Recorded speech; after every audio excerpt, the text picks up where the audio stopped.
Nós hoje vamos ouvir o Dr. Celso de Oliveira e Souza Neto no programa História Oral do Tribunal. É um grande prazer entrevistar esse funcionário padrão que desde muito jovem faz parte do nosso quadro. Vou fazer umas perguntas, vai responder só as que interessar. Se pode dizer assim, doutor, eu não quero responder a essa, tá bom? Tá bom. Que aí eu passo para a próxima. Vamos lá. Onde é que o senhor nasceu, doutor Celso? Eu nasci aqui em Brasília. Foi em Brasília? Foi em Brasília. É. Sim, perdão, senadora. Antes de começar as respostas, eu queria agradecer imensamente essa oportunidade, assim, para mim é uma grande honra estar aqui ao lado da senhora. A honra é minha. Não, desembargadora, pelo contrário, é minha honra e, assim, do lado de uma magistrada tão respeitada, Vamos assim, lá. tão querida por todos nós aqui do tribunal, viu? Vamos lá. Fazer o registro. Agora que vai começar de verdade, não? Pronto, Vamos lá. Brasília. O senhor é nascido aqui em Brasília, né? Isso. Sua infância, adolescência, tudo aqui. Onde é que estudou quando garoto? Então, desembargadora, minha infância, né, assim, as coisas que eu me recordo, né, que eu sou tenho um pouquinho de dificuldade em relação a algumas memórias, né, meu pai brincava muito comigo, né, que eu precisava ser mais saudosista, e eu, não, pai, pra frente é que se anda, eu sempre brincava com ele, né, então eu estudei na Alvorada, né, por muito tempo, né, nós moramos, meu pai, ele era funcionário da UNB, ele chegou aqui em 1960, no início de Brasília. Vindo de onde? Ele veio do Ceará. Meu pai veio do Crato, do Ceará. E aí, quando ele chegou, ele foi trabalhar na UNB em 1962, na Universidade de Brasília, na construção. Acho que a UNB ela foi fundada em abril de 1962, na época do Darcy Ribeiro. Meu pai estava lá, ele conta as histórias do Darcy Ribeiro, daqueles que construíram a UNB. Então, eu me recordo muito pouco quando a gente... eu lembro que a gente morava em alguns apartamentos da UNB. A UNB ela fornecia para os seus funcionários. Quantos vocês são? Nós éramos 4, éramos 3 na verdade, e nós perdemos um irmão. Eu tive um irmão que faleceu com 5 anos de idade, né? A gente brincando comigo, até a gente brincando no acidente doméstico, brincando comigo assim, e foi num apartamento na 206 Norte. Então, assim, é um fato triste na nossa vida, mas marcou muito, né? Porque a gente viu a força tanto do meu pai e da minha mãe para superar tudo aquilo, porque não é fácil perder um filho. Então, assim, né? Então eu tive, sim, né? Foi muito ruim aquela época, né? Então, tanto é que de lá a gente morava na 206 e meu pai estava construindo uma casa no Lago Norte. Não tinha nada no Lago Norte. Imagina. Era só terra. E ele falou assim, não, daqui a gente não fica mais. Aí mudaram com a casa em construção ainda no Lago Norte. Eu lembro lá que eu cheguei lá, ele tinha comprado um cachorrinho pra gente, eu nunca tive cachorro. E não tinha armário, não tinha nada, a gente guardava as coisas. A casa estava sem pintar, era muito engraçado. E não tinha nada.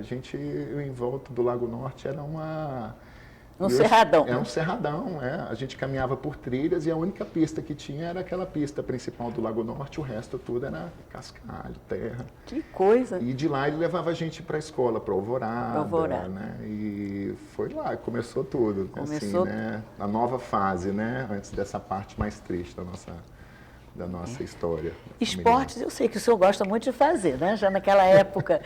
Já, eu sempre adorei esporte, sempre fui esportista, sempre gostei demais de esporte. Gostava também de desmontar tudo também, desembargador. Eu era aquele menino, meu avô me chamava de rompe-ferro. Porque por onde eu andava com uma chave de fenda, então eu desmontava uma máquina de escrever, qualquer coisa. Para ver como funcionava. Como é que era por dentro, um ventilador, desmontava. Eu sempre tomava bronca dos pais por conta disso, essa curiosidade que eu tinha de ir lá, brincar. Eu era sempre assim, né? Meu pai, né, o rompe-ferro da família. Esse rapaz aí não tem jeito, só sabe quebrar as coisas. E eu quebrava para poder fazer brinquedo, né? Então, eu adorava, né? E esporte também, adorava muito esporte, né? Então, que tinha de esporte... Brincava no lago? Brincava no lago. Eu lembro que eu tinha um colega que foi morar no Lago Norte, que os pais foram transferidos para cá, do Rio de Janeiro, e eles velejavam lá. Então, eles compraram um barquinho para poder Aí foi daí Otimista? que eu... É um optimista, e aí eu comecei a aprender a velejar com eles, né? Então, a família era do Rito, eles gostavam de barco, todo final de semana eles botavam um barco na água, e eu comecei a tomar gosto pela vela desde lá, né? Desde 13, 14 anos de idade, né? Aí de lá para cá, eu só pensava em vela. Aí foi meu Era esporte. bom aluno, doutor Celso? Sempre fui um bom aluno, mas eu também dava meus pulinhos. Sempre gostei de estudar. Gostava, né?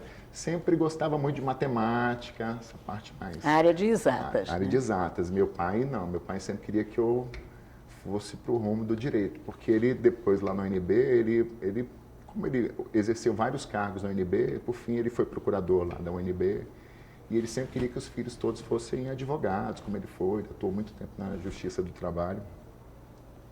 E queria muito, e eu brigava muito com ele, que dizia que não, pai, eu gosto de tecnologia, eu gosto de desmontar. E eu lembro que, acho que em 92, eu ganhei de um padrinho um computador da IBM. Era um XT, era um terminal, um computador. E eu fazia tudo naquela... Eu tinha um manual, eu lia aquele manual da IBM, né, para operar no XT da IBM. Era uma tela verde, eu brincava muito com aquilo ali. E meu pai achava que aquilo não tinha futuro. Achava que não, que era o direito, que era o importante, né? Um administrador. Tinha muito isso, né? Ou é um administrador, funcionário do Banco do Brasil, ou é isso. Isso aí não leva a futuro. Aí um belo dia eu vi ele mexendo no computador lá.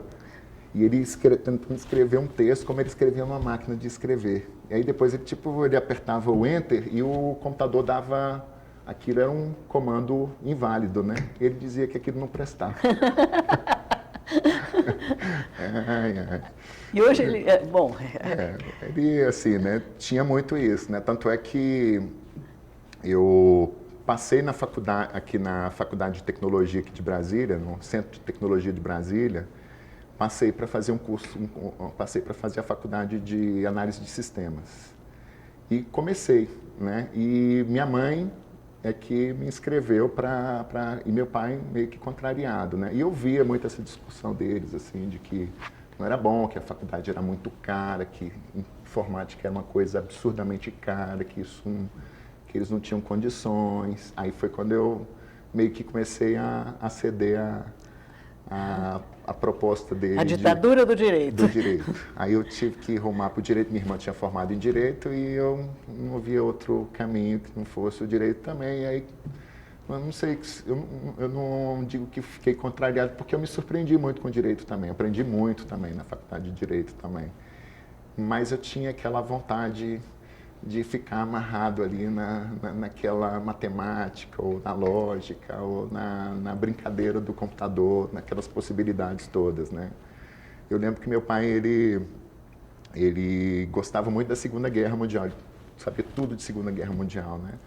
E eu dizia para ele que quem acabou a guerra lá em 1945 foram as máquinas que acabaram. E ele dizia que não, que foram os aliados que vieram do oeste, foram os soviéticos que vieram do leste, espremeram os alemães. Eu falei, pai, não foi isso, pai.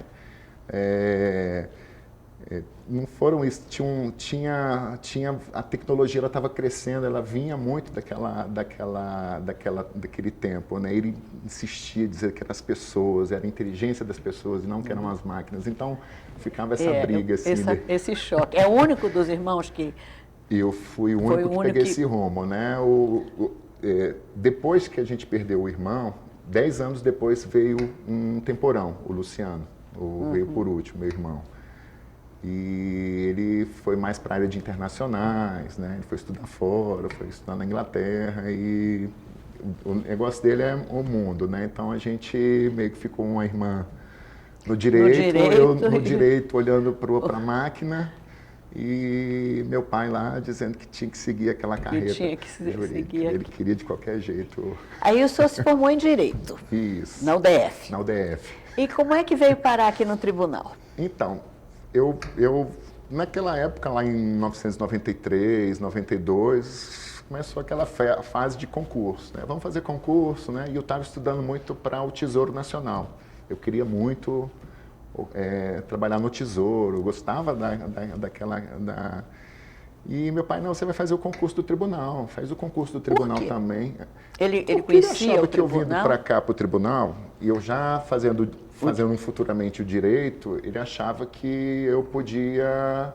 Ia para o rumo certo. Ia para o rumo certo. Então, No você sentido faz dele. o tribunal também. Aí eu lembro que eu fiz um concurso para a Câmara Legislativa, fiz aqui para o tribunal e fiz para o Tesouro Nacional. E lá no Tesouro Nacional eu não passei na Câmara Legislativa e passei aqui para o tribunal. Aí meu pai, de jeito nenhum, você vai para o tribunal e vai ver aquela ditadura do direito de novo, né? Então, pai, tá bom, eu vou pro tribunal. Isso foi em 94, quando eu entrei aqui no tribunal. E eu confesso, desembargadora, que eu ficava assim, oh meu Deus do céu, será que eu vou trabalhar com o direito mesmo? Né? Será que não tem outra coisa lá dentro do tribunal que eu não possa fazer? Que eu possa fazer, que eu goste, que eu gostava tanto de lidar. E aí eu fui trabalhar, tomei posse aqui no tribunal, vim para cá por insistência dele, né? Mas eu não sabia onde é que eu ia ser lotado. E aí me colocaram no cadastro de pessoal do tribunal, lá no Recursos Humanos, que funcionava aqui no Palácio, no quarto andar do Palácio. Na época, acho que o presidente era o Luiz Cláudio de Almeida Abreu. Eu lembro que era o finalzinho da gestão dele e começava a gestão do João Carneiro de Ulloa. E quando eu entrei nas salas, eu fiquei numa felicidade danada. Que eu vi, tinha computadores. Tinham 2 computadores, tinham 2 terminais. Eu achei aquilo ali o máximo, né? Eu falei assim, não, graças a Deus. Graças a Deus. E eu vi aquele monte de pasta, que eram as pastas funcionais, né? Tinha aquele arquivo deslizante com todas as pastas, com todas as fotos, documentos. E tinha o terminal ali, o computador, né? Que era uma possibilidade que eu olhava aquilo ali e ficava brilhando o olho. Mas eles me botaram para fazer portarias do tribunal. Então eu fiquei num setor onde faziam as portarias, os termos de posse de todos, né? Então eu fiquei ali naquela área. Quem era seu chefe nessa época? Nessa época, quando eu tomei posse, era a Simone Rezende. A Simone Rezende, que está agora na Vara da Infância e da Juventude. Simone Rezende, era a minha chefe lá, era diretora de cadastro de pessoal, não tinha ainda subsecretário, era uma divisão, tinha a divisão de recursos humanos e o departamento de cadastro pessoal do tribunal. Aí depois, acho que no Carlos Augusto Machado Faria, que passou a ser subsecretaria, secretarias. Mas ali eu me fiz, mas eu adorava mexer com aqueles números, com datas, inserção de informações. Eu via tanta possibilidade ali dentro que meu olhinho brilhava o tempo todo. Então eu amava aquilo que eu fazia ali dentro, adorava o cadastro Gostava, pessoal. né? Nossa Senhora. E aí meu pai, eu nem contava, né? Meu pai achava que eu estava aqui. Eu estava fazendo processo. Mexendo com o processo. Tá lá, pai, tá ótimo, isso aí, você vai gostar, você vai ver. Olha, fez diferença trabalhar agora para o cargo de diretor-geral, trabalhar na unidade responsável pelas pessoas da nossa casa? Fez alguma diferença? Muita diferença. Muita diferença? Muita diferença, mas tanta diferença, porque eu não tinha noção da dimensão do tribunal. Eu tinha noção pelo tamanho das pessoas, pela quantidade de pessoas que trabalhavam, pelas unidades. Eu tinha conhecimento de todo o organograma do tribunal, onde é que funcionava, quantos aposentados, quantos ativos, quanto tempo que as pessoas... Tinha toda essa noção dos cargos, das funções, tudo. E era tudo feito em fichinha naquela época, né? Então, aí, de lá para cá, né, eu fui ocupando os cargos, fiquei lá na Subsecretaria de Cadastro Pessoal, aí, com desembargador nível, eu fui para a Secretaria de Recursos Humanos. Aí eu tive a oportunidade de conhecer o pagamento de pessoal, aí... E o computador aí já tinha um relevo maior. Porque em 2005, quando chegou a internet no tribunal, 2004, 2005, aí vieram os computadores, aí chegou um computador para a gente lá no cadastro, aí pronto, aí como eu já tinha o conhecimento do meu XTzinho lá, eu já andava na linha com o computador, né? Então foi de lá que a gente começou a fazer outras atividades voltadas para o cadastro. Aí quando eu fui para o Recursos Humanos já em 2008, com o desembargador Nível, né? Ele foi presidente, me convidou para ser o secretário de Recursos Humanos, né? Eu tive contato com toda a política de gestão de pessoas, com toda a parte de pagamento, quanto custava o tribunal em termos de pessoal, que é a maior despesa que a gente tem hoje, de fato. É de pessoal. É de pessoal. Então, eu tive essa noção completa em relação a pessoas. E aí veio 2014, quando foi o desembargador Getúlio, né, ele me convidou e eu fiquei muito assustado, né? Eu me lembro quando ele me convidou, eu não dormi, acho que uns 2, 3 dias fiquei sem dormir, eu não sabia o que eu ia fazer, que eu só conhecia de pessoas, e ele me dizia que eu ficasse muito tranquilo, porque se era o primeiro contato dele também como presidente, e que a gente ia trabalhar junto e que isso a gente ia superar. E eu confesso que E deu certo. Tanto que foi repetindo, deu certo. Foi interessante porque eu lembro até hoje, Margadora, porque quando eu fui para a Secretaria-Geral, eu comecei a tomar conta do ordenador de despesa, né, das despesas do tribunal. E eu lembro que a primeira fatura que eu estava passando para ele era uma fatura de mais de R$1 milhão para ele assinar.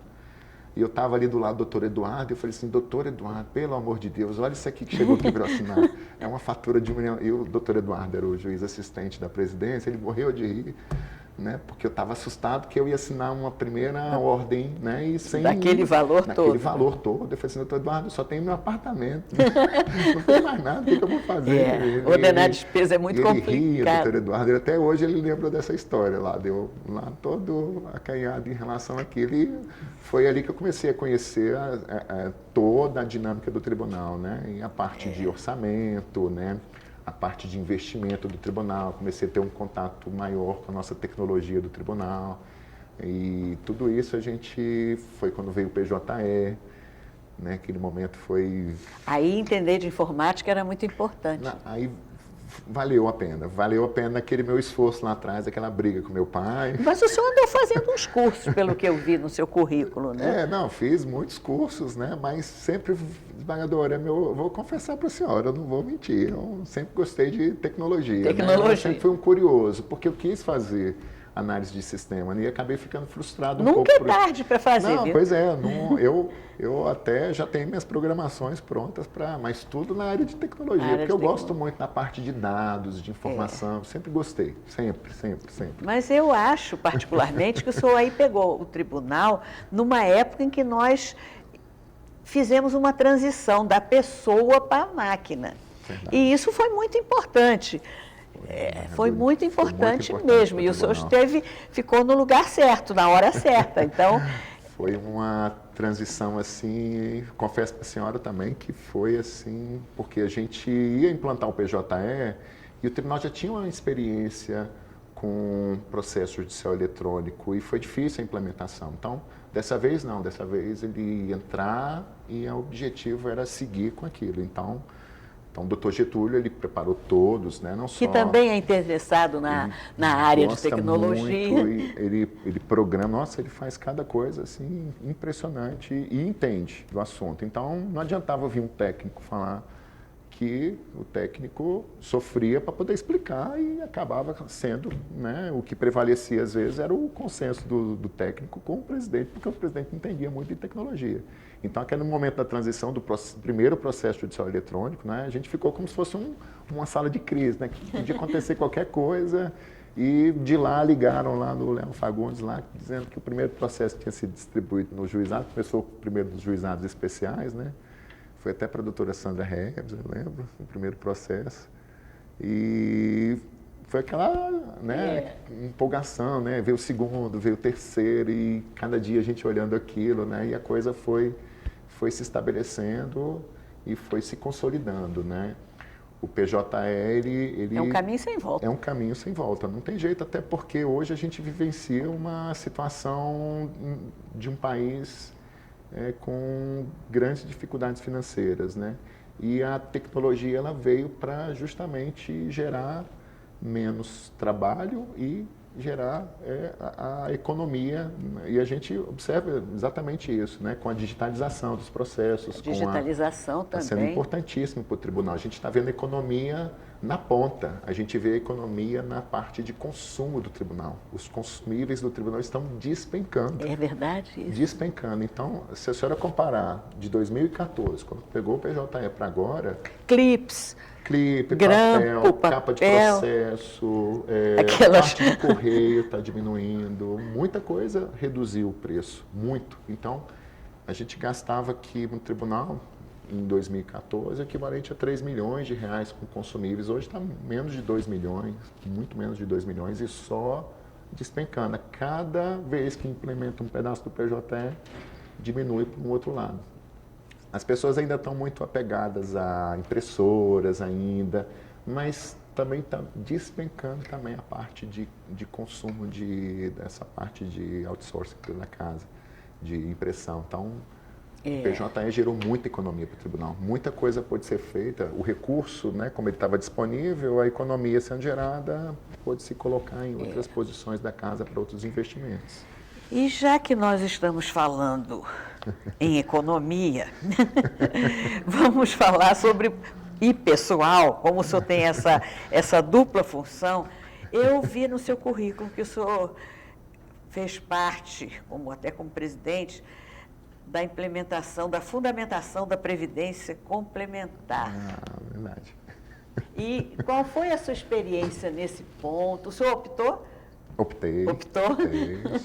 Então, o senhor acha que é vantajoso? Eu acho que é vantajoso justamente por conta da situação que o país vivencia, né? Então, assim, né, a situação ela é crítica realmente na Previdência, né? Então, ela acaba não se sustentando.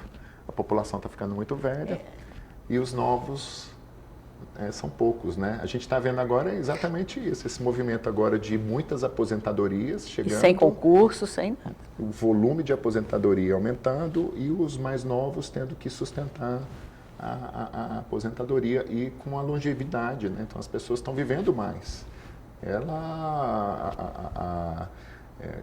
A tábua de mortalidade que são utilizadas hoje não são as que utilizavam na década de 90, já mudaram todas, né? Então a parte de atuária, tudo isso, o que eu vi lá dentro da FUNPRESP me motivou realmente a migrar.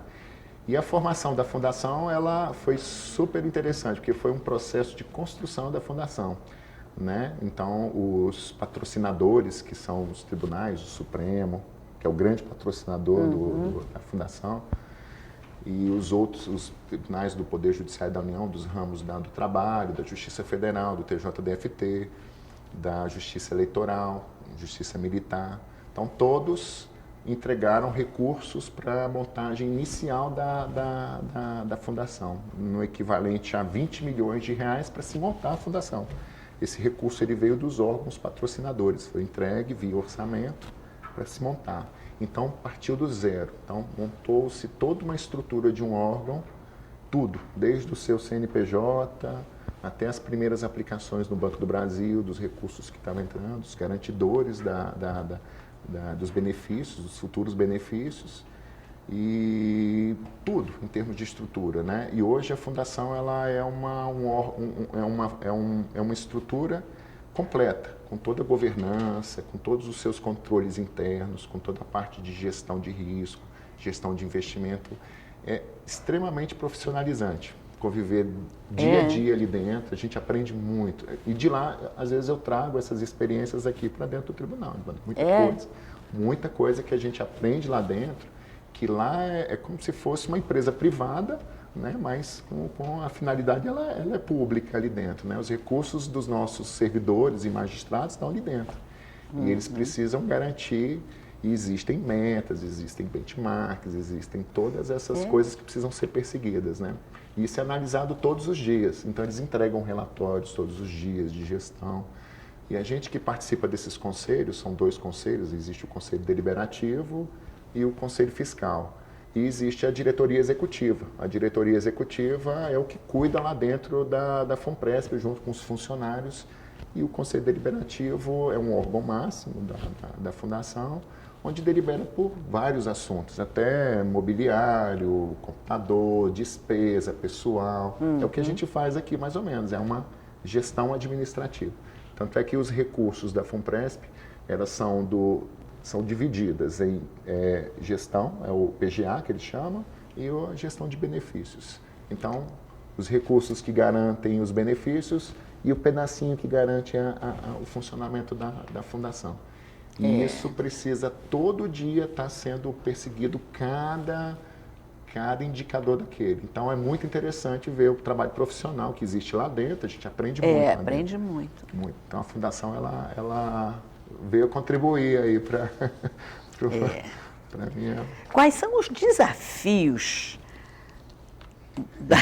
de ser o secretário-geral do TJ? Desafios. Desembargadora. Todo mundo lhe telefona toda hora, não tem sábado, domingo. Desembargadora, eu acho assim, né? Os desafios eles envolvem equipes, né? Times, né?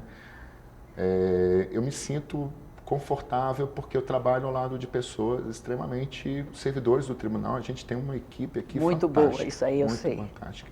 Isso tranquiliza qualquer administrador. Pessoas sérias. Exatamente, desembargador. Então, assim, a gente sabe que está entregando às vezes, né? Existe um risco, né, da gente parar alguma coisa, né? Não existe mais esse risco, né? As coisas elas têm continuidade porque a gente tem bons servidores e boas equipes, né? O tribunal está sempre evoluindo, né?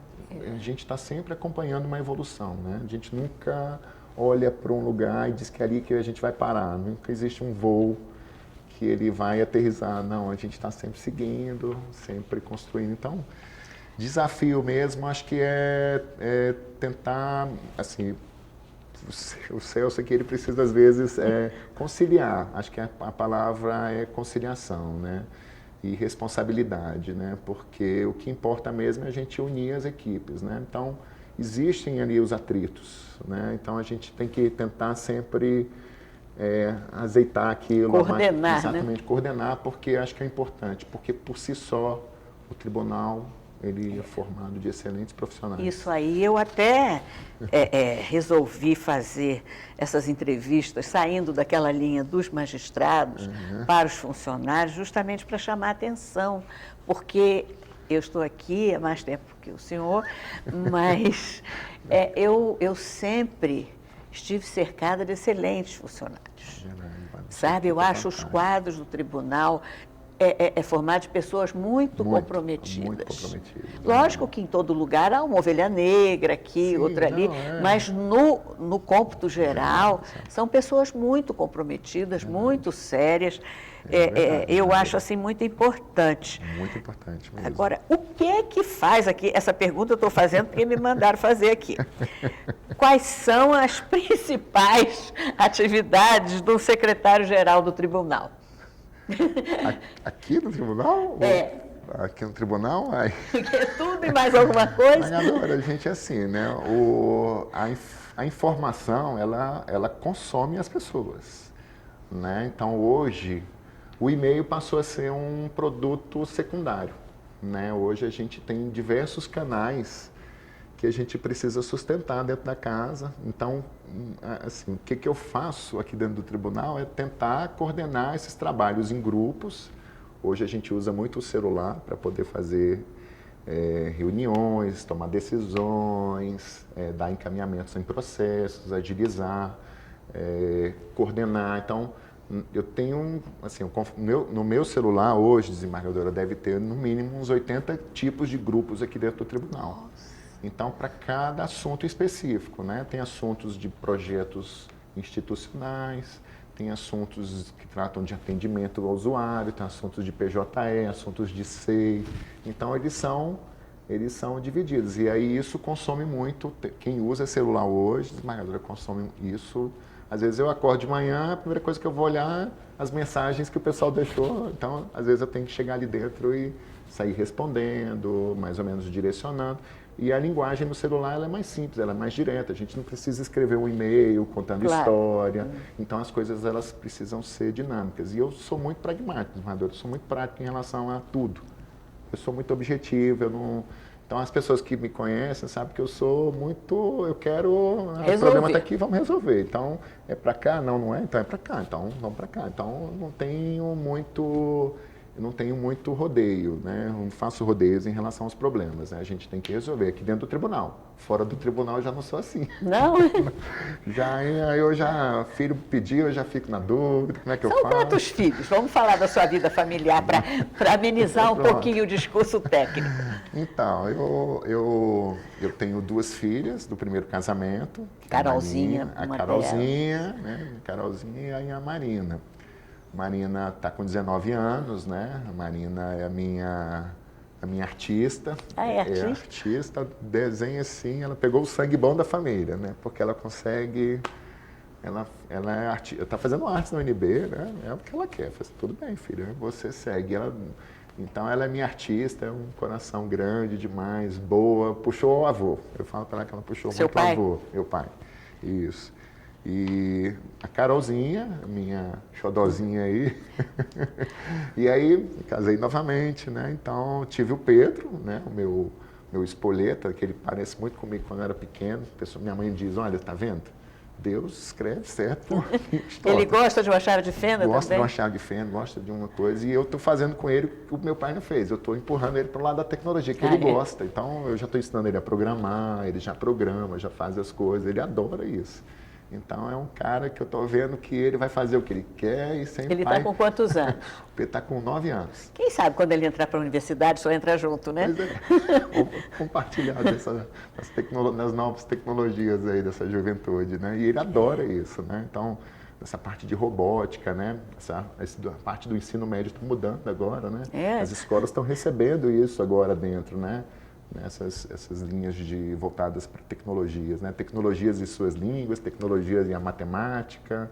É sempre a tecnologia associada a alguma questão da grade, né? Então, a gente está achando bem legal. E ele estuda onde? Ele estuda no Leonardo, né? No Leonardo da Vinci. Isso. E a Carol estuda no Maurício Salles de Mello e a Marina está na UNB. E agora veio o que ela chama, onde eu vou com ela de mãozinha dada, ela diz, o pessoal pergunta o nome dela, ela diz que é Helena. E eu sou a Rapa do Tacho.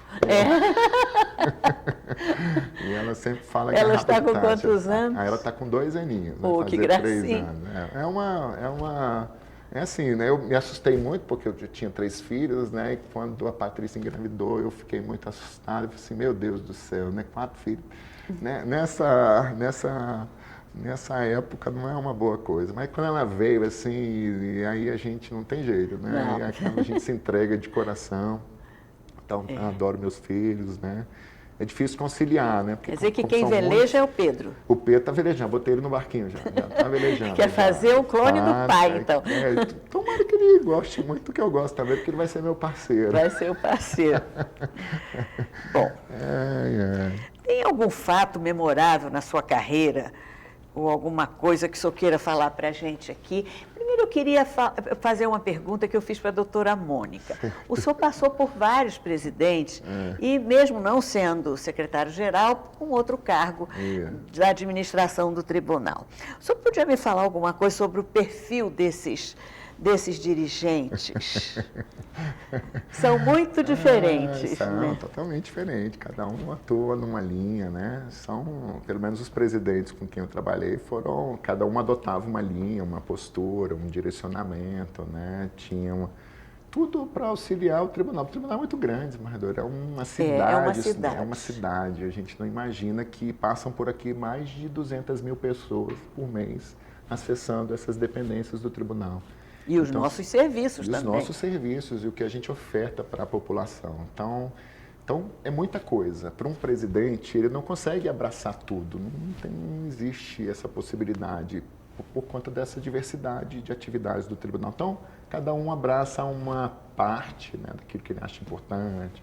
Um cuida do orçamento, né? O outro olhou muito para a parte de tecnologia, outro quis expandir a questão dos sejus, que também cada um teve uma particularidade, mas são bem diferentes, né? Cada um botou o seu tijolinho, construiu, sempre evoluindo, nenhuma crítica em relação a nada, né? Só tenho coisas boas, assim, memoráveis. Você acha que o tribunal está subindo? Sim, sempre. Eu acho que o tribunal, independente de qualquer coisa, ele sempre evoluiu, né? Ele teve algumas dificuldades, né? Eu me recordo em 2000, vamos lá. Então, foi um momento que eu achei o momento mais crítico, foi lá em 31 de dezembro de 1999, que quando foi o bug do milênio. A senhora lembra do bug do milênio? Me lembro. Então, né, os programas, eles eram construídos as datas eram construídas com 6 dígitos, né?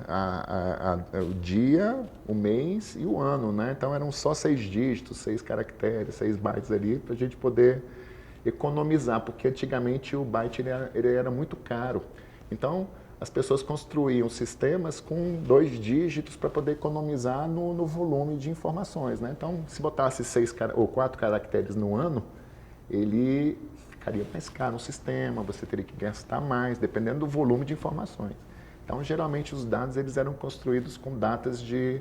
Então, as datas que usavam, uma data de aposentadoria, uma data de cadastro, uma data final, uma data de um processo, uma data de uma... Tudo que era data dentro de sistemas, tudo que estava espalhado em datas, tinha que ser revisto. Para os cálculos que era feito de uma data para outra, essa data menos essa, calcula-se isso, dá tantos dias. Então, existia essa preocupação em relação a... Então, foi uma operação que a gente vivenciou aqui em 31 de dezembro de 1999, acho que eu me lembro, o diretor de tecnologia ele era o Dr. Beneduzzi, que ele era Luiz Beneduzzi, que ele era do SERPRO, lá do Serviço de Processamento de Dados do Senado. E o tribunal, né, todas as áreas onde tinha um pedacinho de tecnologia, cada um teve que se preparar para aquele momento, né, identificando datas. E aí veio aquela, foi mais ou menos parecida com o PJE, né? Aquela expectativa, sala de crise, o que vai acontecer no outro dia, os jornais noticiando, né? Porque muitos programas foram feitos em COBOL na década de 70 e calculavam-se várias datas e poderiam realmente dar. E aqui no tribunal a gente fez que a gente faz hoje que chama-se gestão de risco, né? A gente saiu imaginando tudo que era possível acontecer e deu certo. E deu certo. Foi muito legal porque no dia 1º de janeiro do ano 2000 deu tudo certo. Funcionou, nada deu errado, tudo estava funcionando, todos os programas foram testados, né? Foi uma operação, assim, a gente realmente estava todo mundo imaginando que aquilo pudesse dar algum tipo de problema. E, de fato, acabou sendo um momento bem interessante na minha... Eu me lembro como se fosse hoje. Bom, o que o senhor imagina para o futuro do tribunal? Nós já estamos com a digitalização e o PJE caminhando a passos largos. O senhor calcula que até o final da gestão do desembargador Romão nós tenhamos encerrado essa parte de digitalização, inserção no PJE? Desembargadora, esse processo de digitalização ele foi alavancado agora, né? Ele foi alavancado nessa gestão, né? Os nossos administradores eles entenderam que aquilo ali era importante e foi dado um pontapé inicial mesmo para que a digitalização fosse voltada para o PJE. Então, com todos nossos administradores concordaram e abraçaram nessa causa, né? E a relação de digitalização ela mudou completamente dentro do tribunal a parte de distribuição do PJE, né? Então, nós hoje estamos rumando para os 70% dos processos digitalizados, já estamos rumando. Tem um fator aí que também auxiliou bastante, fora as equipes que foram designadas para atuar, os servidores, né, e magistrados que foram designados para atuar na parte da digitalização, a gente também teve um fator que ajudou bastante, que foi a implementação da inteligência artificial dentro da casa. Então, a inteligência artificial, ela chegou num momento oportuno, ela veio junto com essa decisão da administração de digitalizar. Quando os processos da vara de executivos fiscais, eles estavam ali parados, tinham sido digitalizados, eram processos pequenos, e se amontoavam no número de 50 mil registros de digitalizações e os processos simplesmente estavam só digitalizados.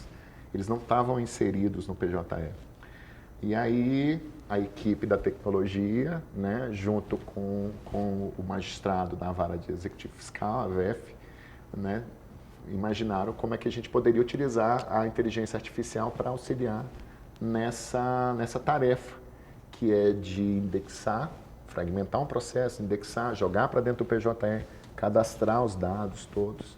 Então, isso ajudou a impulsionar. Foi da mesma forma que as equipes foram montadas, a inteligência artificial também foi como se fosse uma mola propulsora, né, para alavancar todo o trabalho da digitalização. Então, o segundo grau, a expectativa é que até 31 de dezembro todos os processos estejam digitalizados. Existe uma segunda expectativa que é para que em abril de 2020 os processos do primeiro grau também estejam digitalizados. O Horus, que é a nossa ferramenta de inteligência artificial, a VEF já, o procedimento de digitalização dos processos já findou. E o Horus está processando o restante dos processos que foram digitalizados.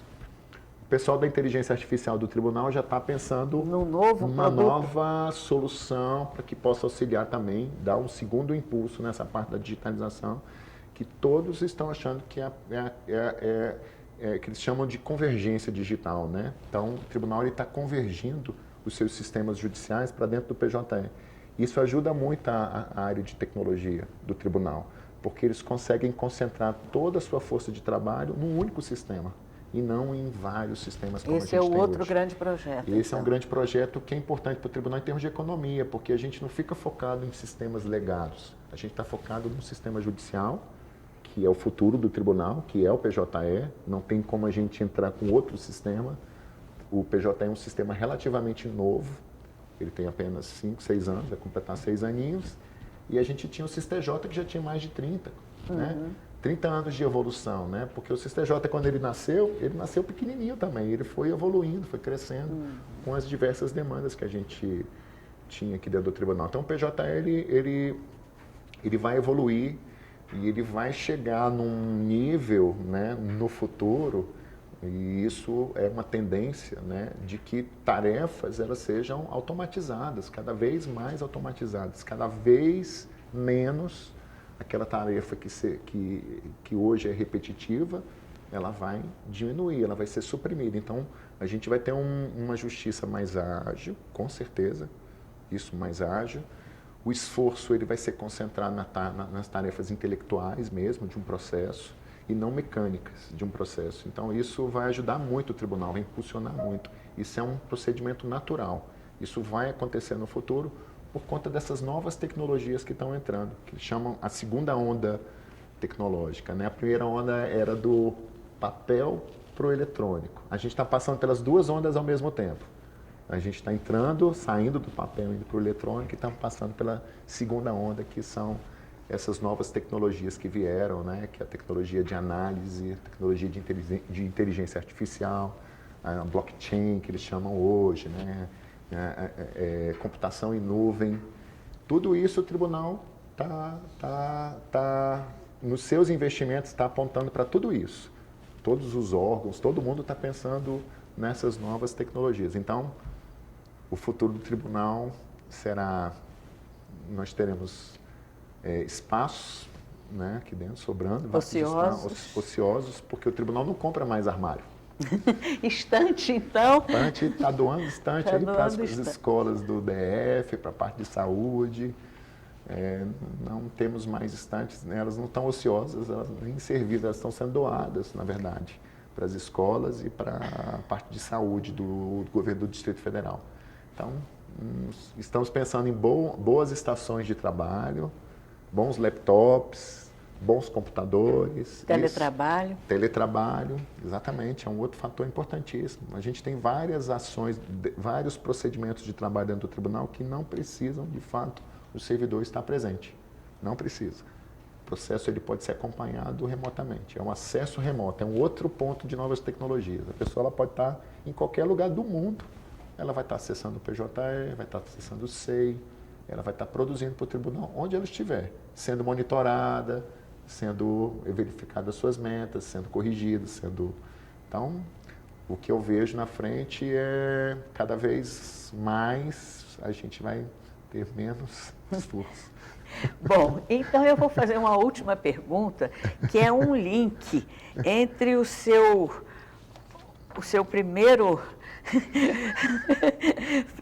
sua primeira lotação no tribunal, no serviço de cadastro e controle de pessoal, e essa evolução tecnológica. O que vai ser feito das pessoas, doutor Celso?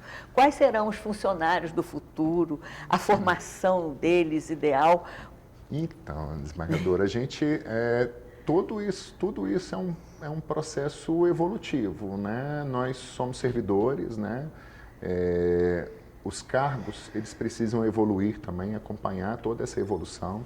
Antigamente, o tribunal tinha cargos de cinefotografia, microfilmagem, nós tínhamos cargos de marceneiros, nós tínhamos cargos...